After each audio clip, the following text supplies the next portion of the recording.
تعالوا نعمل كيكة الشاي سهلة وبسيطة. هنحط حاجة كده مش كتير بيحطها، حاجة لا تذكر، هي بجيبها من العطار ب15 جنيه. هتوحد معانا لون الكيكة كده، تطلع معانا ناجحة وهشة.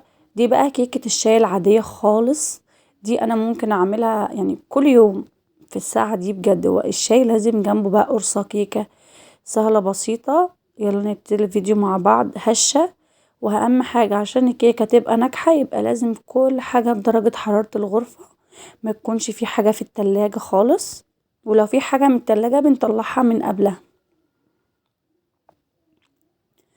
لونها تحفة، مش حاطة فيها برتقال ولا حاطة فيها سفندي ولا اي حاجة خالص، والله مش حاطة فيها حاجة. يلا نبتدي الفيديو مع بعض وهقول لكم ازاي نوحد لونها كده. انا جهزت عندي الحاجة كلها بدرجة حرارة الغرفة. اول حاجة كده هنزل عندي نفس الكوباية استخدمها من اول الوصفة لاخرها. كوباية من السكر، نص كوباية من الحليب، عليهم كيس فانيليا بطعم البرتقال، اي اللي هو بيستخدم البسكوت والكيكة والحاجات دي كلها. اي كيكة لو عايزة تحطي فانيليا عادية مفيش مشكلة خالص، مش بتأثر. نص كوباية من سمنة على زيت، عايزة تعمليها بزيت بس ماشي، عايزة تعمليها بسمنة بس ماشي، انما انا بحب احط نص كمية الزيت ونص كمية سمنة. وهبدأ كده ان انا اقلب كل الكميات دي، كل الحاجة كده مع بعض لحد ما تدوب كويس. هنزل عليهم بقى ب3 بيضات بدرجة حرارة الغرفة برضو. هفضل كده اقلب كل المكونات دي كده مع بعض جامد.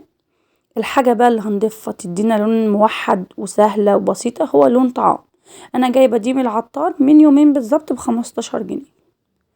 نبدأ بقى نديها تقليبة كده، هتلاقوا لونها معايا اصلا قلب اكني حاطة برتقان او سفندي. لونها عندي بقى لونها اورانج جدا اهو، من غير برتقان ولا اي حاجة خالص. هنجيب عندنا بقى بنفس الكوباية دي اللي احنا استخدمناها نحط كوباية ونص من الدقيق بس.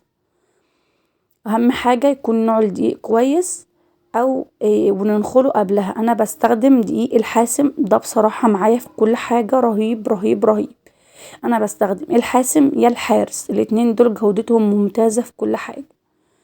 انا حطيت كوباية ونص من الدقيق كده، هننخلهم وهنحط عليهم كيس بيكنج باودر، كيك شيف، اي حاجة. هنبدأ بقى ننخلهم كده كويس. هي اصلا الكيس انا دايما بستخدمه كده مباشر، بس انا مع الكيكة بحب انخله احتياطي، بس انا متأكدة 100% ان هو نضيف، ما فيهوش اي رواسب ولا تكتلات ولا اي حاجة خالص. هنقلب بقى كل حاجة مع بعض. ده في الوقت بقى اللي انا بقلب فيه ده كده هكون قايدة الفرن اصلا على نار هادية جدا خالص. لازم الكيكة تتحط والفرن سخن. انا عندي بحب الكيكة تبقى خفيفة كده شوية مش تقيلة.